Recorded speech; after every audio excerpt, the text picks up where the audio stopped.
Rajesh Pawar joining us with more on that. Rajesh, Russian artillery there unleashed in measure on Odessa. It appears that several civilians are now coming under fire in target, and this almost appears that Russia is really trying to create panic, deter the spirit of civilians who stand strong and fight for their country even in this darkest hour. 26 long days, and Russia really showing no signs of de-escalation.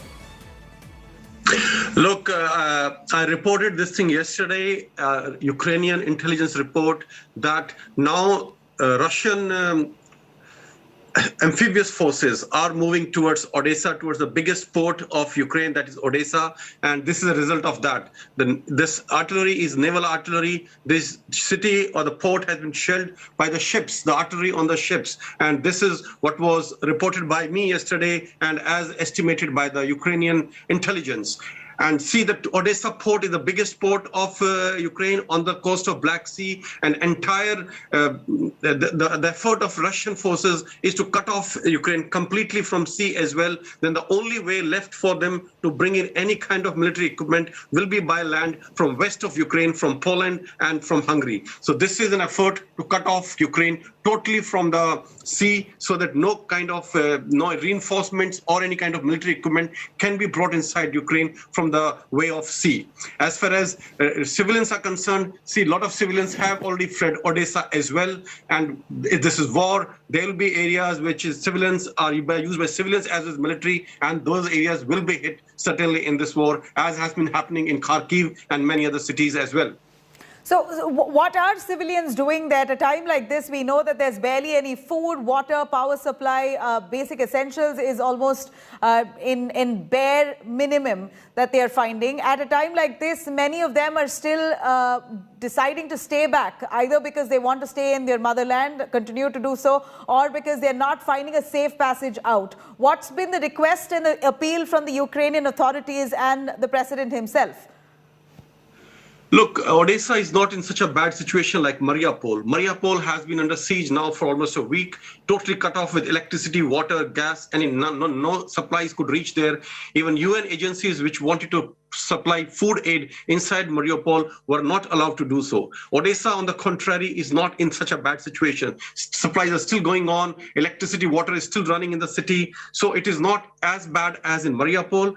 And civilians have left. There is still people leaving Odessa and other cities in the east and south of Ukraine towards west of Ukraine to get into European Union. So people are leaving. The people who are staying back are generally old people who say, I will not leave my home, or they are young people who say, we will fight till the end with the Russian invasion force and we will protect our city. So these are two kinds of people who are staying back, or people who are very poor, have no means to leave the city at all. These are the only kind of people now left behind in Odessa. Over to you. Very, very tragic there, Rajesh. You know, in Mariupol, we see that at least 300 to 400,000 people, by your numbers that you mentioned, who are still stranded and hiding in several buildings there. But it appears that Russian forces are only striking at most of those establishments, most of those buildings that have innocent citizens taking shelter. It's not deterring them. In fact, all the more, it seems like that's their target, to create panic and chase people out so that they can gain control.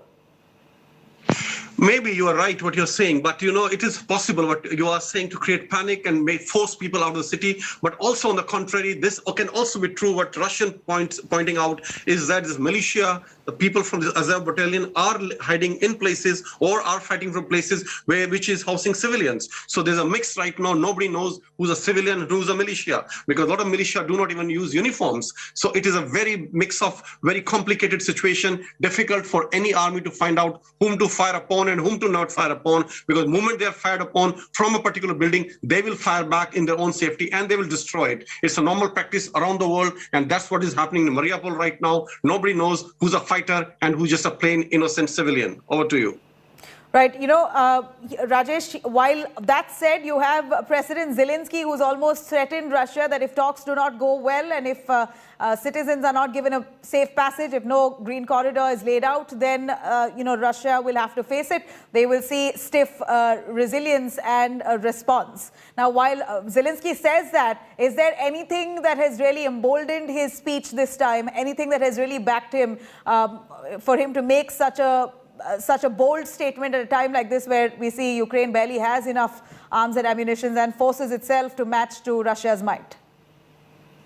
Not something we know of. It looks like Ukraine has been totally isolated as far as has been left alone on its own as far as the supply of critical military equipment like aircrafts and air defense systems is concerned.